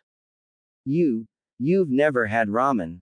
Naruto asked. Hinata just meekly nodded and Naruto let out a scream of horror before he took her hand into his own and began racing towards Ichiraku's. After he got his fire heart back into his body. Eep, was all Hinata could say as she was forced to follow Naruto into the village. Ko was silently following them while trying to prevent himself from rushing the boy. After racing into the village, Naruto stopped in front of the ramen stand and yelled inside. Old man Ichiraku, we've got an emergency, Naruto yelled. Tsuki ran out to see Naruto with a panting Hinata next to him. What is it? Did the Hokage limit you to only eating one bowl? Tsuki asked in horror. Worse, Naruto cried. She has never had ramen in her life. Tsuki looked at Hinata with some horror written on his face. Ayame. We need a bowl of miso ramen now. With that, he rushed back into the kitchen, leaving the two kids alone at the booth. After 3 minutes of waiting, Tsuki brought out a steaming bowl of ramen and placed it in front of Hinata. She picked up her chopsticks and took a small amount of the noodles into her mouth and swallowed. Her eyes lit up and she began to eat more of them at a faster pace. This is delicious. Hinata exclaimed softly. Naruto let out a sigh of relief and said, thank Kami, you were suffering from a severe case of ramen deprivation. I don't think that's a real thing, Hinata said. Of course it is. Nobody can survive without ramen. Naruto said. But I haven't eaten ramen and I'm fine, Hinata pointed out. Naruto put on a thinking expression and said, but you can't live without a delicious food like ramen. Cinnamon BB buns are delicious to me, Hinata said. Everyone has weird tastes, Naruto said as he went back to devouring 2 bowls at once. After they had lunch, Naruto decided to take Hinata back home. She had to lead the way of course since he had no idea where she lived. Upon reaching the Hyuga compound, the guards kept an eye on Naruto while he and Hinata said goodbye. Hey Hinata, Naruto began, are you going to join the academy next year? Why yes, I'm going to train to become a ninja, the young Hyuga said. Great. Maybe we'll be in the same class, Naruto said. I would like that very much, Hinata said as she poked her fingers together. Well, see you around Hinata. Naruto said. The young Hyuga walked back into her compound and Naruto walked back to his apartment. Ko leapt down from the trees with a thoughtful expression on his face. He entered Hiyashi's study where the man was waiting for him. I trust that there were no problems. Hiyashi asked. Ko shook his head and said, no Hiyashi-sama, Hinata-sama seemed to enjoy her time with Uzumaki-san. Hiyashi nodded and asked, have you seen how the rumors about Naruto-san aren't true? Yes, I even saw that he has a kinjutsu of his own, Ko said. A 6-year-old Naruto jumped out of bed earlier than usual with a big smile on his face. And why wouldn't he? Today was the day he starts attending the academy. A place where he could meet people his age, hopefully they wouldn't glare at him like all the adults would. While he was still friends with Hinata, he wanted to make more friends and expand his social life. Naruto inhaled his breakfast and put on his clothes in record time. He made extra sure that his trenchcoat would hide all his stitches so nobody would ask questions. Before he walked out the door, he remembered the conversation he had with the Hokage last week. Flashback Sandame's office. You wanted to see me, Gigi? Naruto asked as he sat down in the chair across from Hiruzen. Yes, Naruto-kun, Hiruzen confirmed. You're starting the academy next week, right? Yeah, and I'm gonna be the best ninja there. Naruto proclaimed. Hiruzen sighed and said, that's exactly what I wanted to talk to you about. What's up? Naruto asked. I don't want you to be the best ninja in the academy, Hiruzen bluntly said. As predicted, Naruto exploded. What? Why shouldn't I be the best? I want everyone to know how awesome I really am. Hiruzen sighed and told him, that's the thing, if everyone knew how tough you really were, then you wouldn't be a real ninja. Naruto was surprised. What are you talking about? A real ninja hides his skills from his enemies, Hiruzen explained. A real ninja is deceptive and sneaky, always hiding in the shadows while hunting his prey. If you were to show everyone your abilities, then they might find ways to counter it. Naruto thought it over for a moment before saying, so you want me to be weak so people will underestimate me? Hiruzen shook his head and said, I didn't say that you should be the weak one. You should just be an average student. That way you won't be weak, and you won't attract attention to yourself. Okay, Gigi. I'll make you proud, Naruto said as he got up and left the room. Besides, if you showed everyone your abilities, I wouldn't be able to protect you. Not until you become a ninja, Hiruzen thought as he lit his pipe for a smoke. Flashback end. Naruto shook his head and got back to reality as he looked at the clock. He saw that he had a little over an hour to get there. So he tightened the belt on his trenchcoat and grabbed his aviator goggles. They were a gift from Hinata as a thank you for saving her from the bullies all those months ago. After locking his front door, Naruto jumped down his stairs and leapt into the street before running towards the academy. As he ran, he could see the glares and looks of disgust on the civilians' faces. He just shrugged them off and continued running. After a half hour of running through the streets, Naruto arrived at the main gate of the academy. He looked up in awe of the large building, the place where he would learn to become a shinobi. He could feel his threads reacting to his excitement with all their wiggling. He calmed down and walked into the building, but couldn't keep the grin off of his face. Naruto walked to the front desk where a young woman was reading a magazine. Hi, can you tell me where the classroom for the new students is? Naruto asked. Down the hall and to your left, it's room 15, the woman said without looking up from her magazine. Naruto said thanks and jogged down the hallways. He arrived at the room and opened the door before walking inside. The room was fairly simple. There was a teacher's desk in the front, a blackboard behind it. The desks were arranged in a rising position where the teacher could see all the students.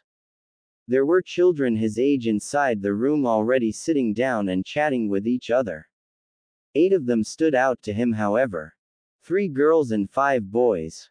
The first boy was sitting towards the back of the was wearing a gray coat with a color that hid everything under the black shades he wore. He had spiky brown hair like his own. Naruto thought he spied a small beetle crawling across his hand, but shook it off. The next boy was a round boy with a bag of chips in his hands. He was wearing a green jacket with spiral markings on his cheeks. He had spiky brown hair on his head. The third boy was sleeping on his desk. As far as Naruto could see, he had his hair styled like a pineapple. He was wearing a gray shirt with a clan marking on it. Naruto thought that he was just tired from not getting enough sleep. After all, Naruto woke up every 3 hours because of his excitement last night. The fourth boy was wearing a gray hoodie with the hood down, revealing his shaggy brown hair. He had slitted pupils and red fang-like markings on his cheeks. Sitting on his head was a small white puppy. The final boy was sitting in the corner of the room with a bored expression on his face. He was wearing a blue shirt with a crest on the back of it that looked like a fan. He had hair that was spiked in the appearance of a duck's butt. Naruto had to stifle a laugh as he thought about that. Finally he looked at the girls that stood out. The first one was a pink-haired girl with a red bow in her hair. She was wearing a red shirt and black shorts and was staring dreamily at the boy with the duck butt hair. The second girl was on with platinum blonde hair. She was wearing a light purple shirt and pants that reached her knees and had a green clip in her hair. Naruto caught her staring at the girl with pink hair with a sign of depression before she turned back and staring at the same boy, but not as longingly as the first girl. The third girl was someone Naruto instantly recognized. It was Hinata. Naruto smiled as he jumped up the steps to his friend. Seeing that she was spaced out, Naruto poked her in the side to get her attention. Hinata was thinking about whether or not Naruto would be in her class. She hoped that he would. He was her only friend that was her own age after all. She was jolted out of her thoughts by a poke to her side. She practically jumped out of her seat while biting her lip to hold in her bubbling giggles. She turned her head and saw the person she was thinking about.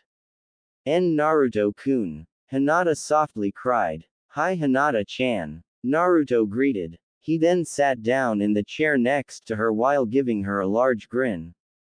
Are you excited about being here? Naruto asked. I'm a little nervous about this, Hinata admitted. Don't worry about it. You're gonna do great, Naruto told her. Hinata blushed at the praise and just played with her fingers. Was then that the classroom door opened and two shinobi stepped inside. They were wearing a Chunin's uniform and were carrying boxes full of books. One had his brown hair in a pineapple style with a scar across the bridge of his nose. The other one just had silvery blue hair that fell to his shoulders. Hello everyone. The one with the scar said as he set the boxes on the desk and faced the class. My name is Iruka Yumino, one of your instructor for your classes at the academy, Iruka said. I'm Mizuki Tuji, another one of your instructors, the other man said. Now before we start with getting you all settled in for your classes, why don't we all introduce ourselves? I'll call you in alphabetical order and you'll come to the front and tell us your name, likes, dislikes, hobbies, and dreams for the future, Iruka explained. First up, Shino Aburame. The boy with the large coat walked to the front of the room and faced everyone. My name is Shino Aburame. I like most types of insects. I dislike people who kill insects for no reason. I like to collect and observe different types of insects. My goal for the future is to one day become the Aburame clan head. Thank you Shino. The Aburame heir walked back to his desk quietly. Next up, Choji Akamichi. The round boy walked up to the front of the room after he left his bag of chips on his desk and faced everyone with a nervous grin on his face. Hi, I'm Choji Akamichi. I like to eat different foods, and my friend Shikamaru. I dislike people who discriminate the Akamichi clan because of how we maintain our jutsu, and people who make fun of me for being big-boned. My hobbies are relaxing with Shikamaru and testing my Ka-chan's cooking. My dreams are to become the next head of the Akamichi clan. After Choji walked back to his seat, Iruka looked at the attendance board and said who was next. Sakura Haruno. The girl with the pink hair walked to the front of the room and stood before the class with a look of superiority around her, like she was the boss of the classroom. My name's Sakura Haruno. My hobbies are, and my dreams for the future are.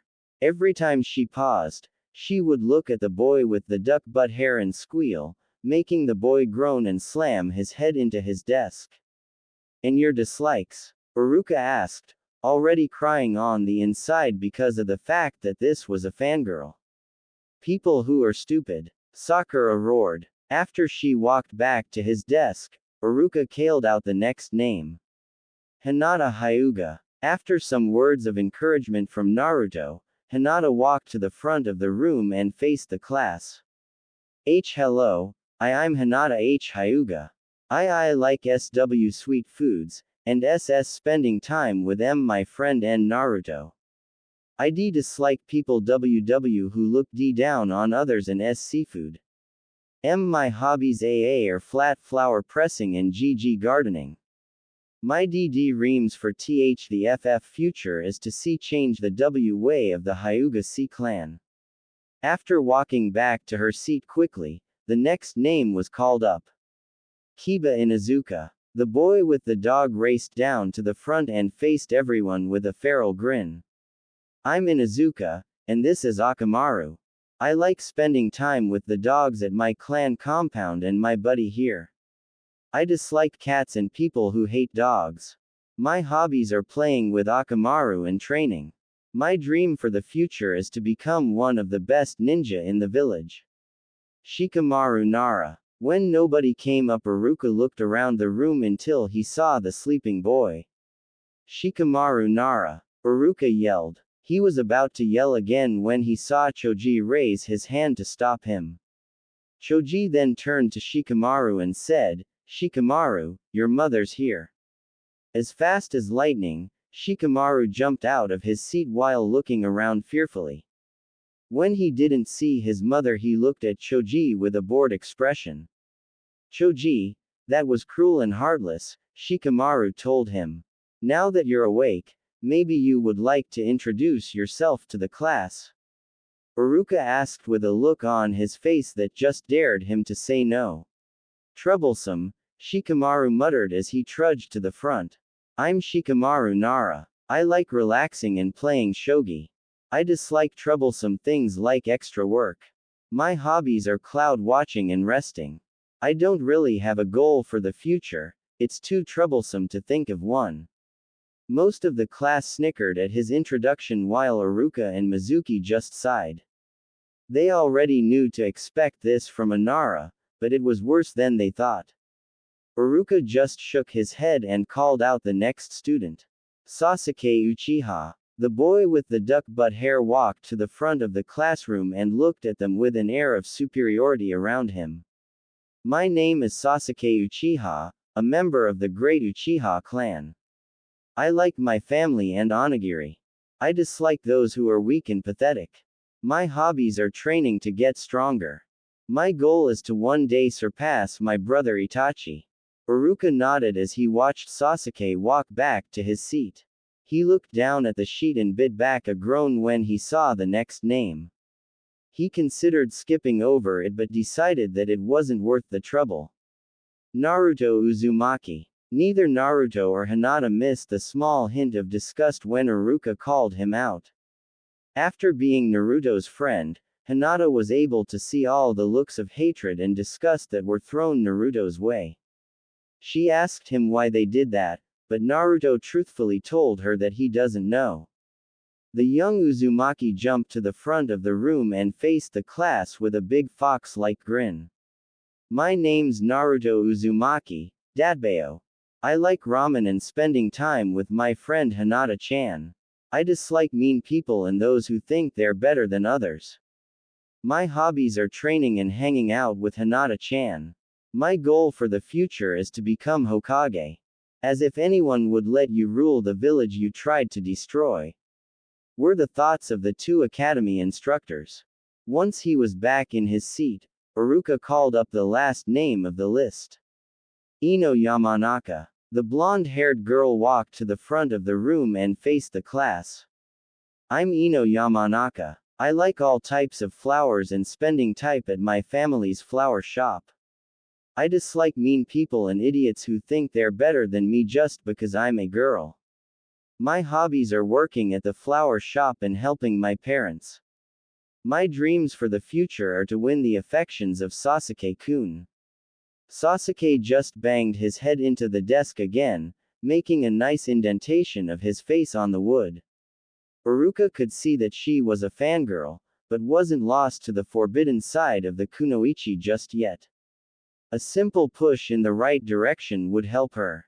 Well, it's a pleasure to meet you all. I hope that you all achieve your goals and become strong shinobi who will work to make Konoha prosper, Iruka said. Now then, how many of you know a jutsu? Naruto, Sasuke, Hinata, and Shikamaru raised their hands. Okay then, come up to the front of the room. The four kids did so and Iruka continued. Can you demonstrate them to the class please? I'll go first, that way it won't be too troublesome, Shikamaru said as he stepped forward and faced Naruto. He then held his hands in the nae seal and everyone watched as his shadow went and connected to Naruto. Shadow possession success, Shikamaru droned as he rested his hands at his side, making Naruto do the same. Hey, what gives? Naruto cried as he struggled to control his movements. Shikamaru then reached behind him, making Naruto reach behind him. He then made Naruto grab the ruler on the desk and use it to poke Sasuke. The Uchiha growled and ripped the ruler away from Naruto while giving him a glare. Why are you glaring at me? He's the one making he do this. Naruto protested. Sasuke then went and glared at Shikamaru, who released the jutsu and stepped back. Point 4.